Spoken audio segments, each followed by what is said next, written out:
There were not many people who understood just how broad his interests were and how supportive he was. Why would a husband choose to live apart from his wife after 70 years of marriage? Was it a matter of personal choice, or was there a hidden reason behind it? For decades, Prince Philip and Queen Elizabeth II stood side by side, their unwavering partnership admired by many. However, in a surprising turn of events, Prince Philip made the unexpected decision to leave Buckingham Palace and no longer reside with the Queen. This shocking revelation left the public wondering, what really happened?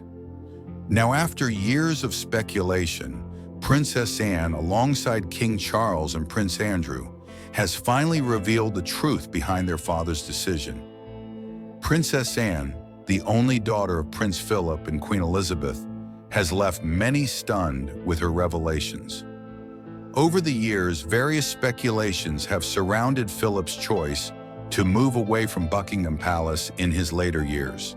However, the truth has finally come to light. As someone who shared a special bond with her father, Anne knew the inside story of her parents' marriage better than most. While her brothers were often occupied with royal duties, Anne witnessed firsthand what lay behind the polished royal image. Unlike the distant and formal relationships often seen in royal families, Princess Anne and Prince Philip shared a unique closeness. Known as her father's favorite, Anne possessed many of Philip's traits: strong-willed, outspoken, and often sarcastic. They shared a sharp sense of humor and an impatience for those who failed to grasp things as quickly as they did.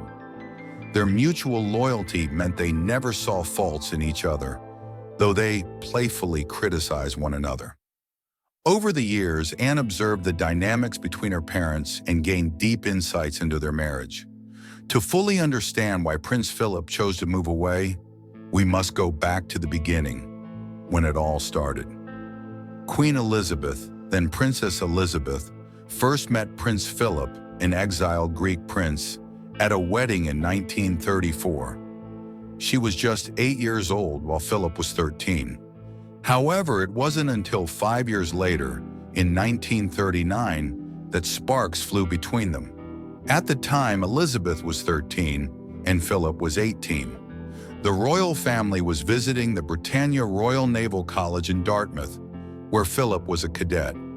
Due to an outbreak of mumps and chickenpox, Elizabeth and her sister Margaret had to stay inside, and Philip was asked to entertain them. Instead of formal conversation, Philip engaged in athletic games, jumping over tennis nets and playing croquet. His carefree spirit captivated Elizabeth, and from that moment, she was smitten. She later claimed she had never looked at another man after that day. Elizabeth began exchanging letters with Philip while he served in the Royal Navy. By 1946, Philip returned from the Pacific Theater, and their relationship blossomed.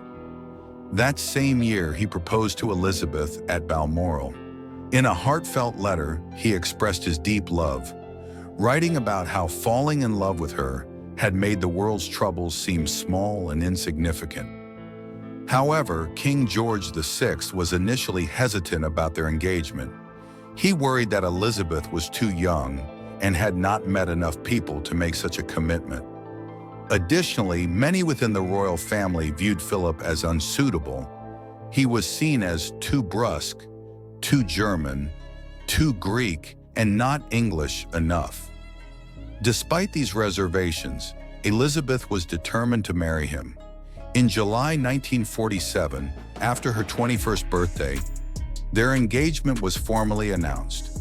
Before marrying Elizabeth, Philip had to renounce his Greek and Danish royal titles and adopt British citizenship.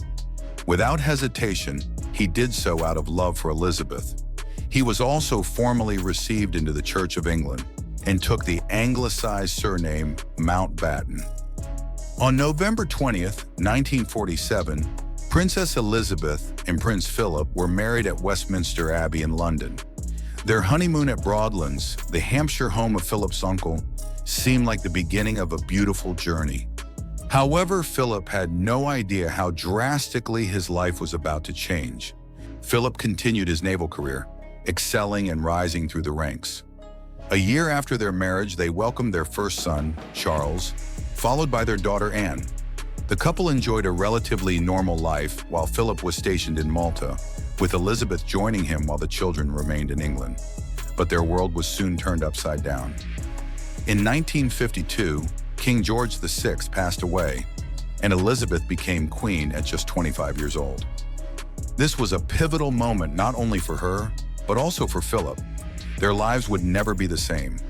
Elizabeth's ascension meant Philip had to abandon his naval career and take on a new role, one that was undefined and, at times, humiliating for him. Philip, a natural leader, found himself in the background. Unlike kings, he was not made king consort, but remained a royal consort without real power. For a man of his era, being outranked by his wife was challenging. Duty always came before personal relationships, and Philip often struggled with this reality. His sacrifices continued as they moved from Clarence House to Buckingham Palace. At Elizabeth's coronation on June 2, 1953, he knelt before her, pledging lifelong loyalty, a promise that came at a personal cost. Over time, he felt increasingly overshadowed. The Queen's duties strained their family life, and royal protocol left Philip without a clear role. Despite his frustrations, he remained a devoted husband and father. He helped modernize the monarchy, championing televised royal events. Yet as he aged, he longed for freedom, something Buckingham Palace rarely allowed. By his 90s, Philip made the bold decision to retire from public life. In 2017, he stepped away from royal duties and spent his final years at Wood Farm on the Sandringham estate, a quiet retreat far from Buckingham Palace. Anne clarified that his move wasn't due to marital discord, but a desire to enjoy his remaining years on his own terms. Despite living separately, Philip and the Queen remained close, frequently spending time together. Their relationship evolved from young love to a deep, enduring bond. Philip passed away on April 9, 2021, at Windsor Castle, just shy of 100. His choice for solitude reflected independence, not abandonment after a lifetime of duty. Princess Anne's revelations provide a deeper understanding of her father's choices. Philip was not merely a consort, but a man who had sacrificed much for the monarchy.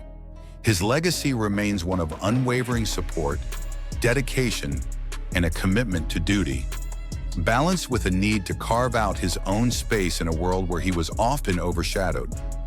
The story of Queen Elizabeth and Prince Philip is one of love, resilience, and compromise. Their marriage endured challenges, but through it all, they remained steadfast partners in service to the crown. Prince Philip's decision to live apart was a testament to his individuality, proving that even within the constraints of royal life, he remained true to himself until the very end. If you enjoyed this, don't forget to like, subscribe, and share. Your support means the world. Thanks for watching.